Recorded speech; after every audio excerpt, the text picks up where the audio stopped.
The words hit Marcus Chen like a physical blow, stopping him mid-stride in the marble lobby of Chen Technologies. His briefcase slipped from his fingers, landing with a dull thud that echoed through the cavernous space. The elderly janitor stood before him, mop in hand, eyes filled with a strange mixture of urgency and compassion. Marcus's mother had been dead for 15 years.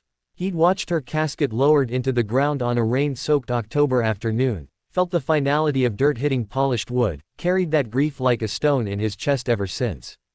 Yet something in this old man's weathered face made his carefully constructed world tilt on its axis.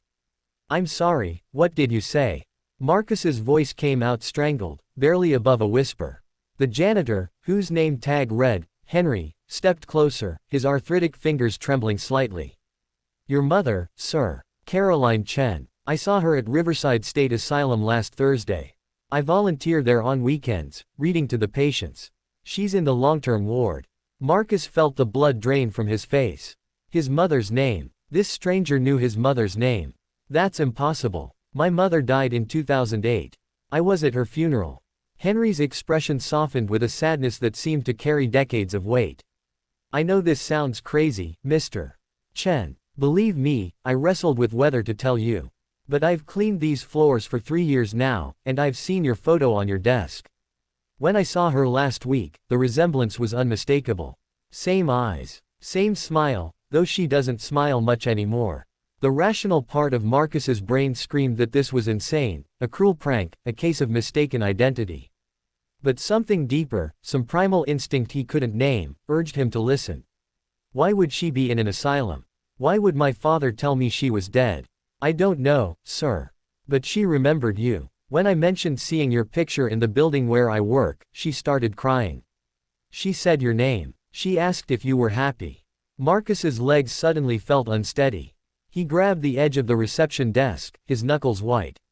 Memories flooded back, unbidden and sharp. His mother's sudden illness, when he was 12. The way his father had rushed her away in the middle of the night, his face grim and set. The closed casket funeral his father had insisted upon, claiming the illness had ravaged her appearance. The way his father had forbidden any discussion of her afterward, shutting down Marcus's grief with cold efficiency.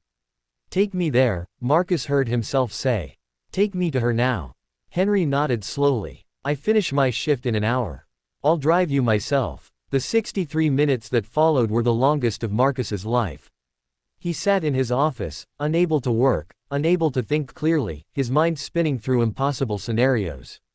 His father had died 5 years ago, taking whatever secrets he'd held to the grave.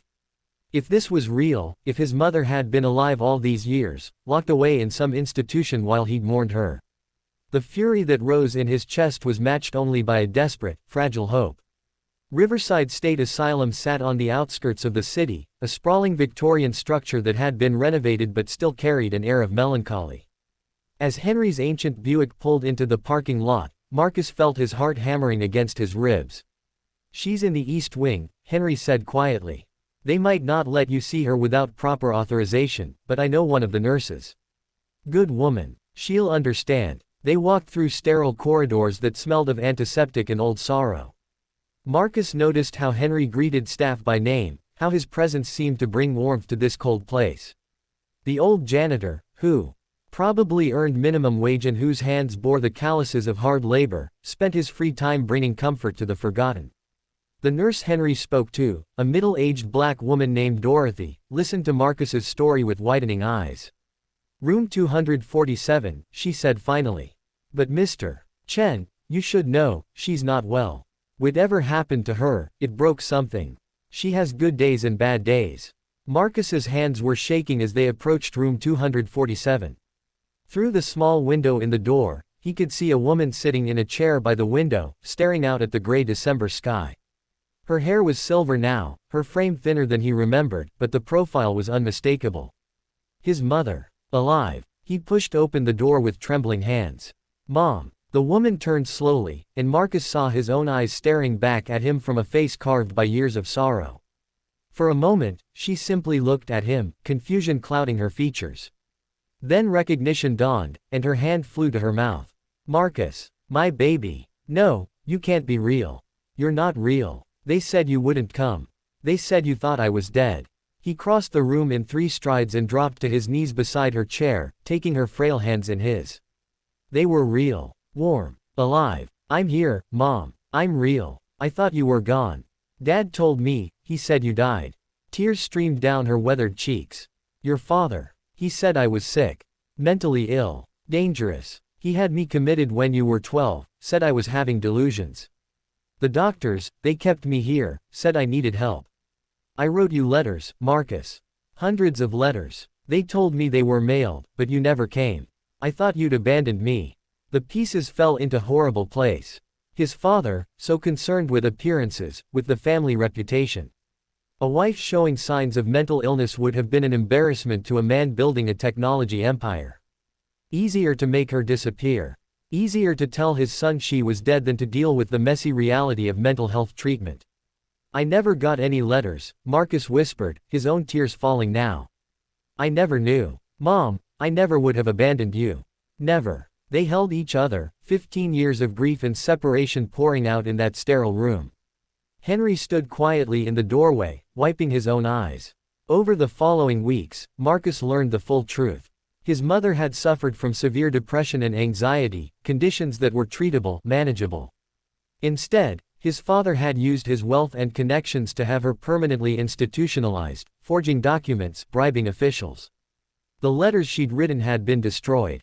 The asylum had kept her because the bills were always paid, and no one came asking questions. Marcus brought in the best lawyers, the best doctors. He fought the system that had swallowed his mother whole.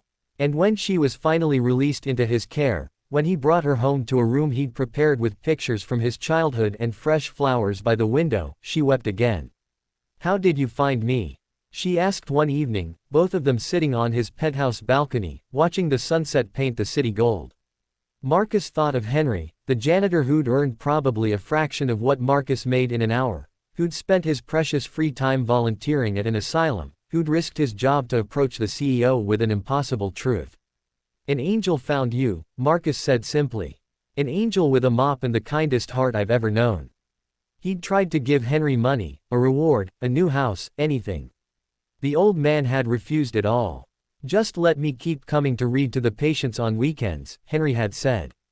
That's reward enough. And maybe, if your mama's up for it, she could come help. The patients would love her.